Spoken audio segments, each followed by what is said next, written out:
Friday afternoon as we're looking forward to the big game. University of Georgia taking on Alabama, of course, in the SEC championship. And we're doing a series of previews here about the big game coming up. And we have a guest with us today on our program. And if you'd like to jump in with a question for Kevin Jackson, you certainly can do that. Kevin Catfish Jackson.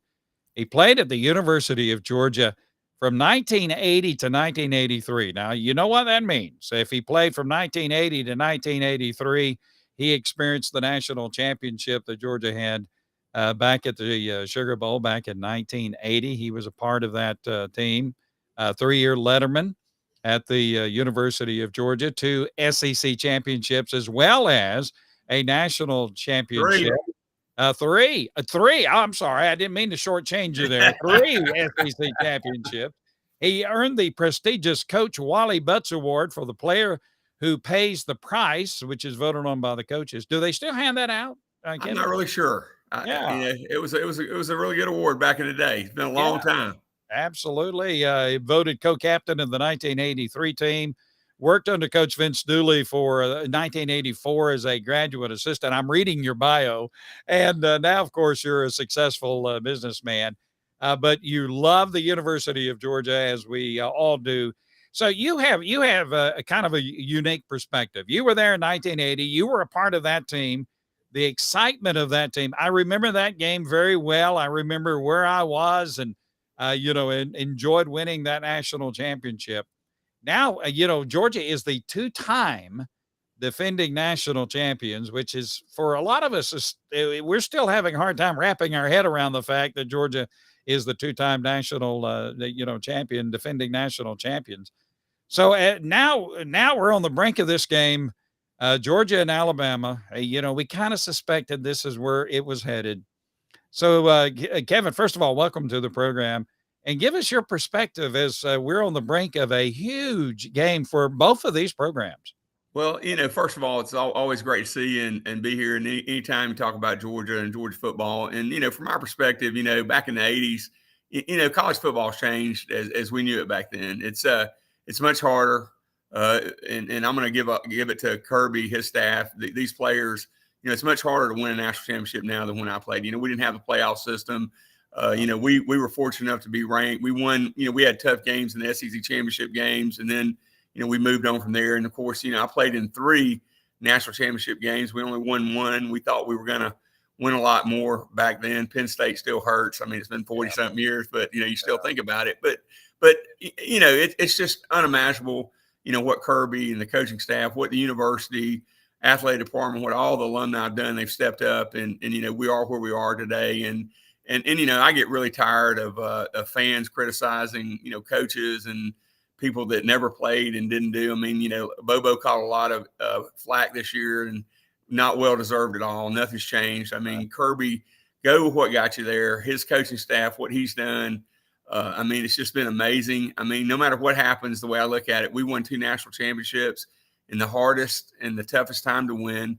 I mean, look at what Coach Smart and all these other coaches deal with now. You deal with the portal. You deal with transfers. I mean, it's you got NIL now, and you might as well embrace it and be part of it. I'd love to have gotten paid when I played. Believe me, I'd have been a big NIL guy, and good for these kids. I just have a different perspective. I think it's great that they're paying these guys, but I mean, let's just be thankful where we are. And I love this team. I mean, 2 national championships back to back. The winningest coach of all time right now. Right. I mean, it doesn't get any better than the University of Georgia. I mean, look, do I want to win tomorrow? Do I want to beat Alabama? Do I think we're going to beat Alabama? Absolutely. But let's look where we are. Let's look where we've been. Let's look how young our coach is. I mean, I like our odds and the guy has more energy than anybody I have ever seen. He is, he will go down and will be one of the greatest coaches. He's already proven that what he does works, but I've never seen anybody with the energy, the sayings he comes up with. I mean, it just fires you up, and I'm just so happy that we are where we are, and I feel good about the next 10 years. Yeah, And you have the ability. You've been around Coach Smart, quite a bit, and interact with Coach Smart. My wife, bless her heart, she worries about Coach Smart, the way he coaches, how he's involved in the game. She says, "I hope he takes some time off." And I say, "Well, he might take a little time off, but his energy level and the entire coaching staff." It really is amazing. Is now you played for Vince Dooley, and we love Vince Dooley, and he's in our heart always. Vince and Kirby Smart are kind of two different kind of personalities. You think? By a long shot, right? But Yeah, by a long shot, but yeah, don't forget we did have a character in Urt Russell in there yes, you that did. was high And you got motivator kind of that too. Urt Russell vibe there, so Yeah, I like yeah, that. yeah, exactly. And and I think that the players respond very well to it. I mean, you always know where you stand. Right. He's just a very intense person, but I think he's very grounded. He has a phenomenal wife. Mary Beth is as good a person as you ever meet. A phenomenal athlete herself. They seem to, they're kids and they're very happy. He's very grounded. He represents university very proud. I think he doesn't get a lot of time, but I think what time he gets with his family, and it's quality time for him and Mary Beth and the kids.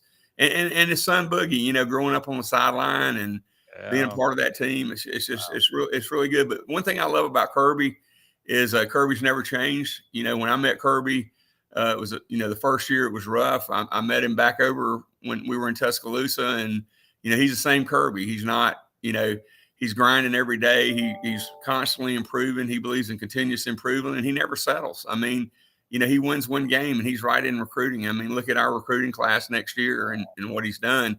I don't know. I've never seen anybody with the amount of energy he has, and people don't realize, once he coaches a game and he wins a game, then man, he's got. Have you ever seen the sidelines? How Yeah. many recruits are there?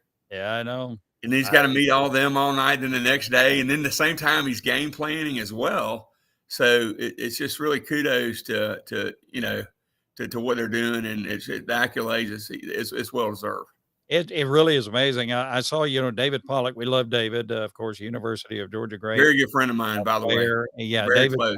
great guy. He kind of raised some eyebrows this week with one of his tweets where he said, "Okay, the best coach in America today is Kirby Smart, even better than the guy Nick Saban over Well, in don't you agree Alabama." with that? I agree with that I, 100%. I agree with it now. I absolutely do. And I think that hey, you have to embrace change, and Kirby's yeah, embraced it.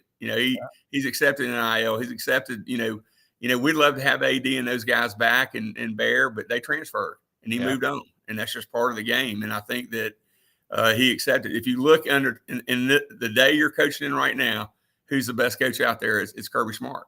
And he knows how to pick a staff. I mean, really. Well, look at who You know you have on that oh, staff, though. yeah. And you got Fran, who just left to go to be head coach at University of Syracuse, Fran Brown. Just a phenomenal staff. And I was talking to one of one of his staff, who shall go unnamed, and he said, I'll get a call sometimes from Kirby at 3:00 in the morning, and he'll say, "Hey, have you made contact with this recruit or something like that?" And I'll say, "Coach, it's 3:00 in the morning." He said, "Yeah, but I was up." I mean, that's the dedication, that you have from But I Kirby. think you look at and how neat is it that I mean you got Bobo and then you got Will in there. I think they're all. I know that Mike and Kirby played together. I think Will played right in that era as Right, well. And right.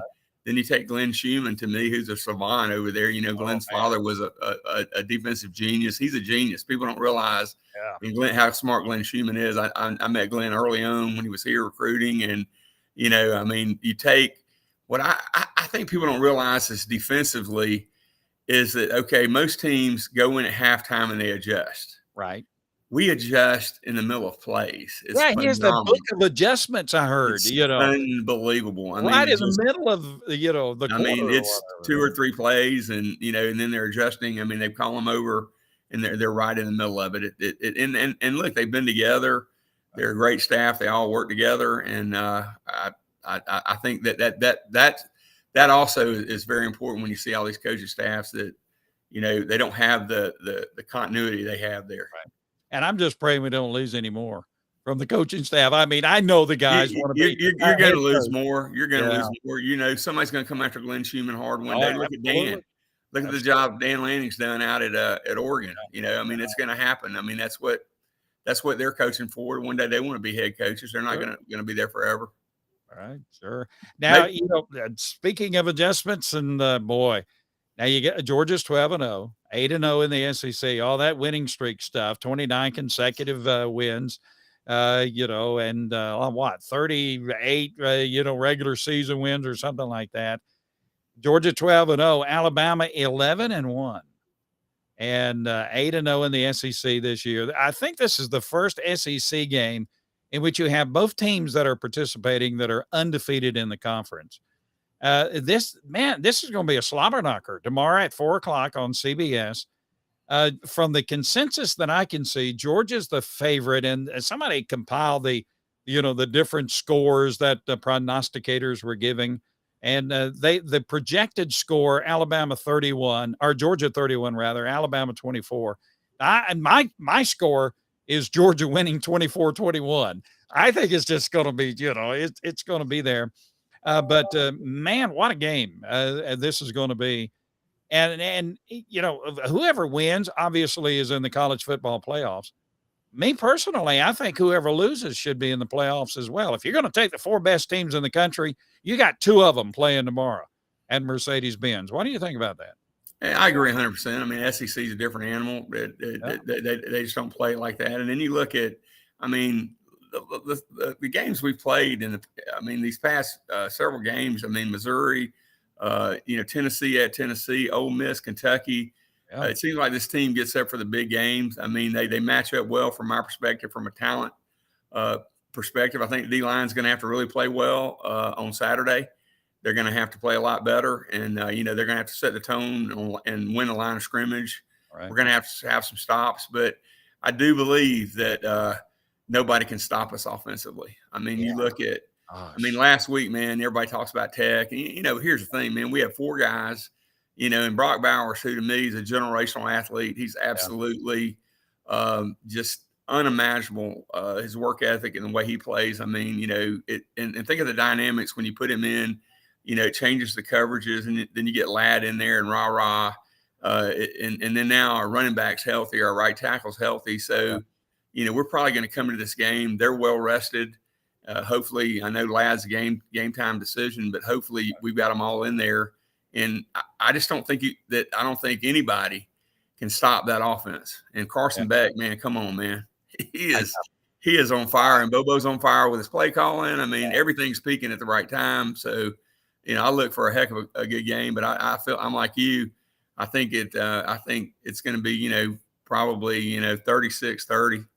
Yeah. Like It's going to be a nail biter, and I hope I can survive it. I get into these games, and I'm coaching on my recliner, and my wife says, I'm leaving. I'll be back when the game's she can't take the intensity of it.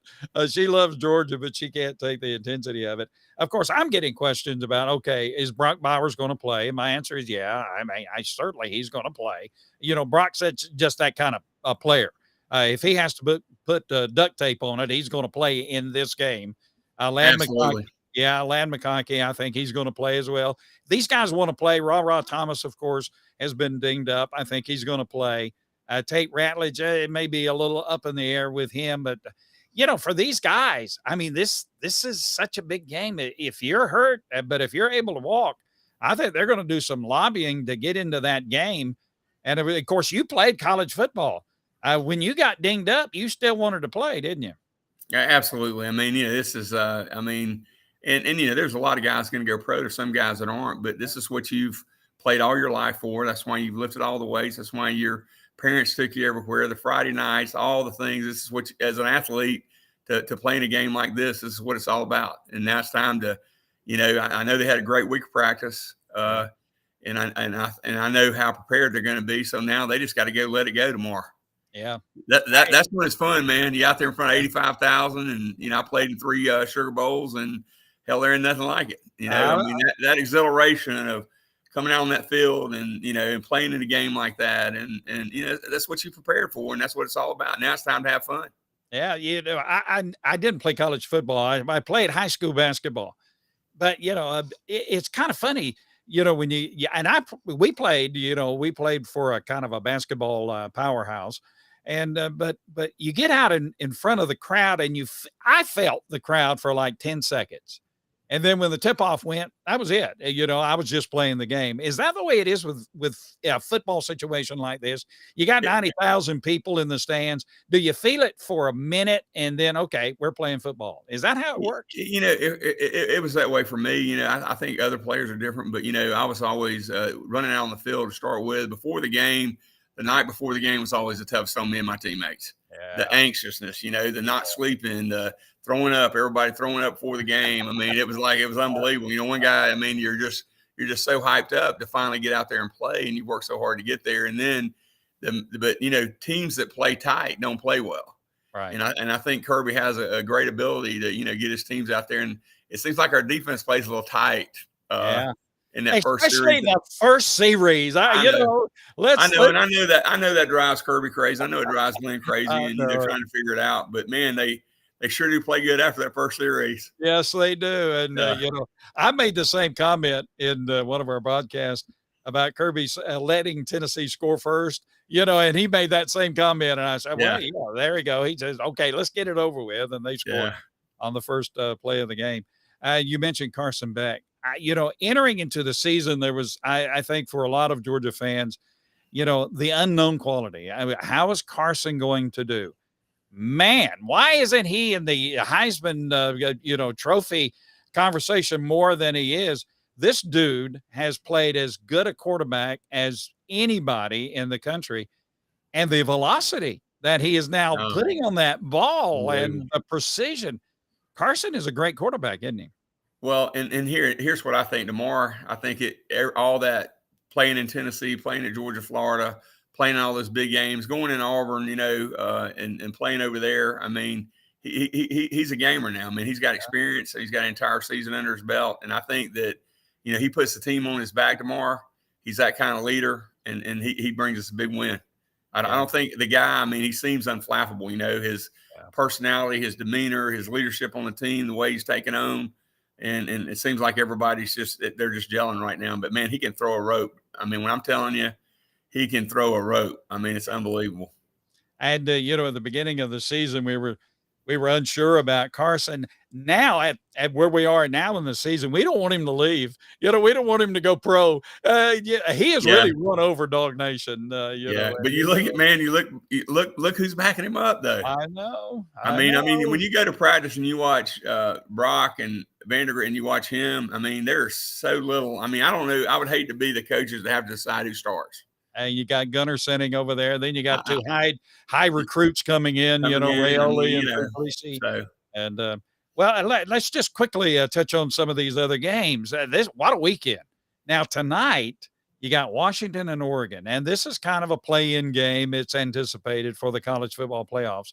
Of course, Washington beat Oregon in the regular season. This is the Pac-12 championship. I'm picking Oregon in this game. I think just Oregon is, going to take care of business in Las Vegas. What do you think? What do you think on that game? I like Oregon. I think it's hard it'd be hard to beat Oregon twice. I think Dan's going to have a good plan for them. They got very lucky in that first game. I don't know if you watched it or saw it. So I like Oregon all the way. Yeah, and now you got Texas and Oklahoma State in the Big 12 championship game. That'll be an interesting game. Of course, Texas number 7 in the country. Oklahoma State, I think number 10 or something like that in the college football playoffs. I think Texas takes care of that business. Yeah, and And then they get to come. They come to the real conference next year. yeah, I know. Yeah, Boy, come on. here we go. Let's see. Then you got Louisville and Florida State. Florida State's going to, the quarterback getting hurt. I think it's going to hurt them, but I think Florida. I mean, they had Kentucky put a beat down on them. I think, I don't think Louisville's got it. I think Florida State wins big in that one. Yeah, and then you got Michigan and Iowa.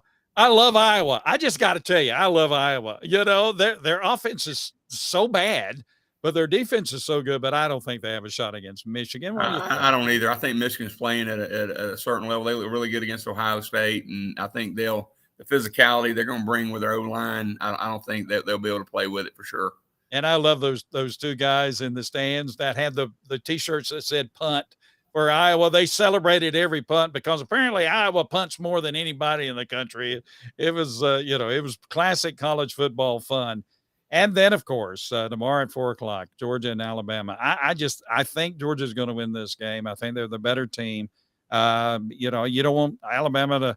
Milroe is playing at a high level. He's found himself. But I think Georgia from top to bottom has the better roster. What do you think? I agree 100%. I like. I don't think they've seen the DBs we have, the way we match up with them, the schemes we run. They've not seen that, and then I think that quarterback better get ready. And here's the thing, and don't like them, whatever. I mean, honest to God, when I saw what Freeze defense he had on, I mean, why? Yeah. You're in a 2-8. You got no pressure on the quarterback. It's 4th and 32. Man, blitz the guy and get it over with. If you notice that guy when he sets his feet, or when he runs, he's good. But man, when he's got to move around back there, he's not very accurate. Right. And I think we're going to pressure him up, put a lot of pressure on him, and it's going to be a different scenario. Yeah, I'm with you. I just couldn't believe that ending of the Alabama-Auburn game, the Iron Bowl last week, and but that game is always full of surprises. Yeah, but come on, man, help your team out. Get out of that 2-8, man. Take a chance. What do you got to lose? 4th and 32, and then poor kid, muffs the punt, and they get in. I was hoping they would beat them, and then they'd be beat up coming in here, wouldn't have anything to play for. Yeah, I know. Now they got a lot to play out. They have a lot to play for. So Kevin Jackson, Catfish Jackson, been with us, played for Georgia back in 1980 and through 83. What you doing these days? Give us a report on what's happening with Kevin Jackson. I was very humbled. I just got inducted into the Junior Achievement Business Hall of Fame here, which is a big honor in Savannah. Kind of the accolades, and it was just phenomenal. My grandkids, Envirovac, my business, we've got about 800 employees now, and then just serving on a lot of boards.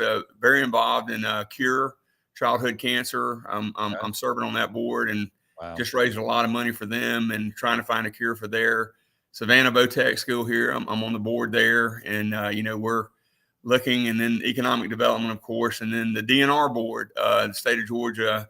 Governor Kemp appointed me there, and it's a very it's a great working board. The conservation state of Georgia, and for years to come for hunters and state parks and the coast. I mean, it's just very humbling to have an appointment like that and be part of an organization like the Georgia Department of Natural Resources. It's absolutely incredible. But and then just loving on those grandkids, man, teach them how to hunt and fish, and loving Georgia football. I actually. All my grandkids love Brock Bowers, and I was able to take them up, and they all got to meet Brock. And probably he and Ladd McConkey, I've met Ladd several times, it just says a lot about our program. Two of the nicest young men I've ever met in my life. I mean, they just represent us so well, and they play so hard.